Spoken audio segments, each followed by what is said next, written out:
Hi ಎಲ್ರಿಗೂ welcome to my channel. ಇವತ್ತು ನಾನು ಕೋಸ್ಟಲ್ ಸೈಡ್ ಬ್ರೇಕ್ಫಾಸ್ಟು ಅಂದರೆ ಉಡುಪಿ ಮತ್ತು ಮಂಗಳೂರು ಕಡೆ ಮಾಡೋವಂಥ ತಿಂಡಿ, ವಿಶೇಷವಾಗಿರೋವಂಥ ತಿಂಡಿ ನೀರು ದೋಸೆ ಮಾಡ್ತಾಯಿದ್ದೀನಿ. ಇದು ಭಾಳ ಸಿಂಪಲ್ಲಾಗಿ ಭಾಳ ಕಡಿಮೆ ಇಂಗ್ರೀಡಿಯೆಂಟಲ್ಲಿ ಮಾಡ್ಬೋದಂತ ತಿಂಡಿ ಇದು ತುಂಬ ಚೆನ್ನಾಗಿರುತ್ತೆ. ರುಚಿ ಅಂತೂ ತುಂಬ ಚೆನ್ನಾಗಿರುತ್ತೆ.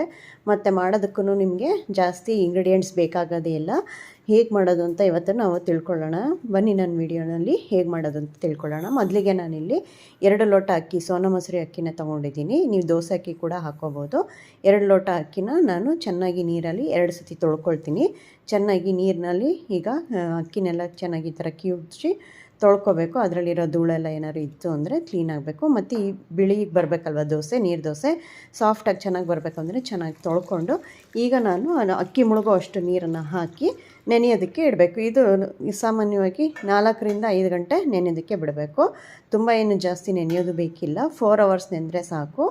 ಈಗ ನೀವು ಸಾಯಂಕಾಲ ಮಾಡ್ಕೊಳ್ತೀರಾ ಅಂದರೆ ಬೆಳಗ್ಗೆ ನೆನೆಸ್ಕೋಬೋದು, ಇಲ್ಲ ನೆಕ್ಸ್ಟ್ ಡೇ ಮಾಡ್ತೀರಾ ಅಂದರೆ ರಾತ್ರಿ ಲೇಟಾಗಿ ನೆನೆಸ್ಕೊಂಡ್ರು ಬೆಳಗ್ಗೆ ಎದ್ದು ರುಬ್ಕೋಬೋದು.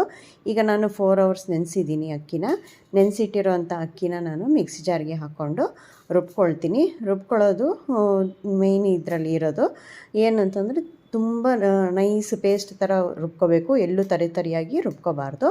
ಈಗ ಅಷ್ಟು ಅಕ್ಕಿ ಹಾಕ್ಕೊಂಡ್ಮೇಲೆ ನಾನೊಂದು ಇಲ್ಲಿ ಅರ್ಧದಿಂದ ಮುಕ್ಕಾಲು ಬಟ್ಲಷ್ಟು ತೆಂಗಿನ ತುರಿನ ಹಾಕ್ಕೊಳ್ತೀನಿ. ಇಲ್ಲಿ ತೆಂಗಿನ ತುರಿ ಹಾಕ್ಕೊಳ್ಳೋದು ವೆರಿ ಇಂಪಾರ್ಟೆಂಟು.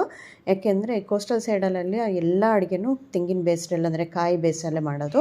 ಮತ್ತು ಈ ಹಿಟ್ಟಿಗೆ ಕಾಯಿದು ಏನು ಬರುತ್ತಲ್ಲ ಫ್ಲೇವರು, ಅದು ತುಂಬಾ ಚೆನ್ನಾಗಿರುತ್ತೆ. ನಾವು ದೋಸೆ ತಿನ್ನುವಾಗ ಕೂಡ ತೆಂಗಿನಕಾಯಿ ಫ್ಲೇವರು ಚೆನ್ನಾಗಿರುತ್ತೆ. ನೋಡಿ ಈ ಥರ ನುಣ್ಣಗೆ ರುಬ್ಕೋಬೇಕು. ಮುಟ್ಟಿದ್ರೆ ಒಳ್ಳೆ ಗಂಧದ ಪೇಸ್ಟ್ ಬರುತ್ತಲ್ಲ ಆ ಥರ ನುಣ್ಣಕ್ಕಿರಬೇಕು. ಒಂಚೂರು ತರಿ ಇರಬಾರ್ದು. ನೀರು ಹಾಕೊಳ್ಳುವಾಗ ರುಬ್ಬುವಾಗ ಸ್ವಲ್ಪನೇ ಹಾಕ್ಕೊಂಡು ಆಮೇಲೆ ಸ್ವಲ್ಪ ಜಾಸ್ತಿ ಹಾಕ್ಕೊಳ್ತಾ ನೀರು ರುಬ್ಕೋಬೇಕು. ಈಗ ನಾವು ನೀರನ್ನ ಸೇರಿಸ್ಕೊಳ್ತೀವಿ. ರುಬ್ಬಿರೋದಷ್ಟನ್ನು ಒಂದು ಪಾತ್ರೆಗೆ ತಕ್ಕೊಂಡು ಈಗ ನಾವು ಅದನ್ನು ಎಕ್ಸ್ಟ್ರಾ ನೀರನ್ನ ಸೇರಿಸ್ಕೋಬೇಕು. ಇದನ್ನು ತುಂಬ ನೀರು ದೋಸೆ ಅಂತಂದರೆ ನೀರಾಗೆ ಕಲಿಸ್ಕೋಬೇಕು ಹಿಟ್ಟು.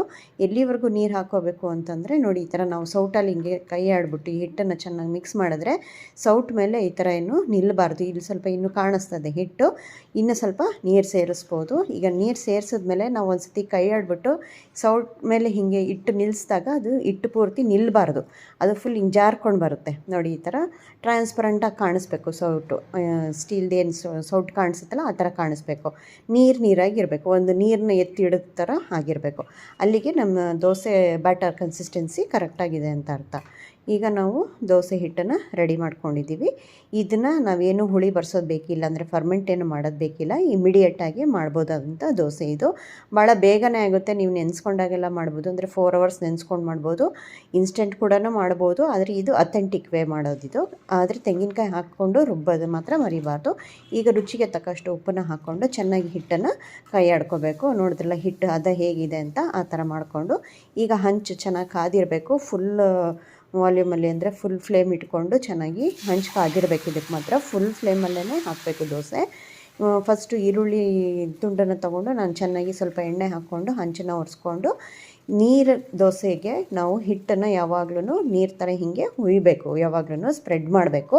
ಅಂದರೆ ಹಂಚಿಗೆ ಸೌಟನ್ನು ತಾಗಿಸ್ದಲೇ ಹಾಗೆ ಸುರಿಬೇಕು. ಈ ಥರ ನೀರು ಥರ ಸುರಿಬೇಕು. ಈ ಥರ ತೂತ ಬರುತ್ತೆ, ಕಣ್ಣು ಥರ ಬರೋ ಹಾಗೆ ನಾವು ಸುರ್ಕೋಬೇಕು.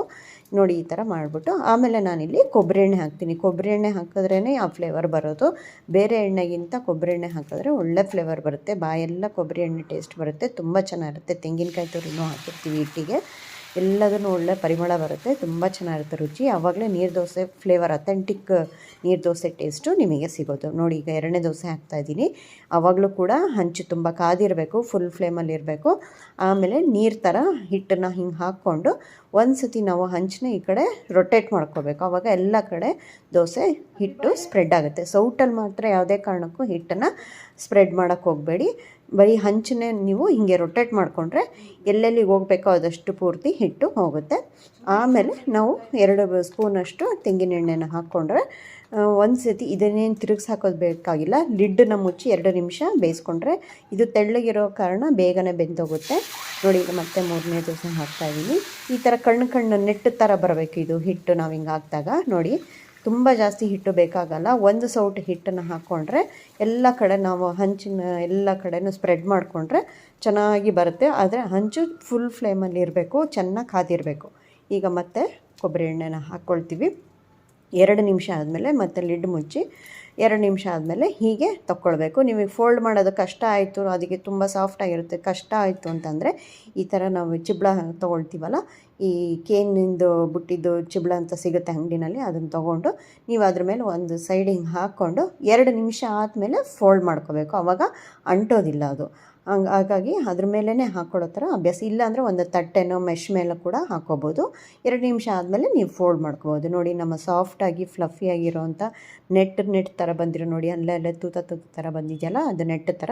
ಇದು ಪರ್ಫೆಕ್ಟ್ ನೀರು ದೋಸೆ ಇದರದ್ದು ತುಂಬ ಚೆನ್ನಾಗಿ ಬಂದಿದೆ. ತಿನ್ನೋದಕ್ಕಂತೂ ತುಂಬಾ ಚೆನ್ನಾಗಿರುತ್ತೆ. ಹಾಗೇ ತಿನ್ಬಿಡ್ಬೋದು ಮಾಡ್ತಾ ಅಷ್ಟು ಚೆನ್ನಾಗಿರುತ್ತೆ, ಲೈಟಾಗಿರುತ್ತೆ. ಮಕ್ಳಿಗಂತೂ ಸುತ್ತಕೊಟ್ಬಿಟ್ರೆ ಹಾಗೆ ತಿಂತಾರೆ. ಸಂಜೆ ಸ್ಕೂಲಿಂದ ಬಂದಾಗ ಮಾಡಿಕೊಟ್ರು ತುಂಬ ಚೆನ್ನಾಗಿರುತ್ತದು.